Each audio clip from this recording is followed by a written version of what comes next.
जी हां, यूट्यूबर मनीष कश्यप अब ईओयू की हिरासत में है।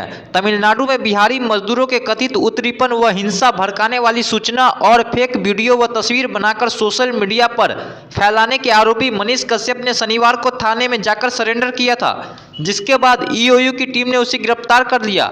इस बीच मनीष कश्यप का एक वीडियो सोशल मीडिया पर जमकर वायरल हो रहा है। जी हां, वायरल वीडियो में देखा जा सकता है कि पुलिस हिरासत में मनीष कश्यप एक गाड़ी में बैठे हुए हैं और उसकी आंखों में आंसू बह रहे हैं। कुछ समर्थक गाड़ी के अंदर अपना हाथ डालकर मनीष कश्यप से बोल रहे हैं कि हिम्मत मत हारिए, आप जान देने वालों में से है। भाई भाई हिम्मत नहीं खा रहे के बाली जा खाने वाले मर्द हैं, ठीक बा। आप हिम्मत देने के बजाय आप हमनी के बाली जा, हमनी के लड़ाई लड़ल जाए, ठीक बा।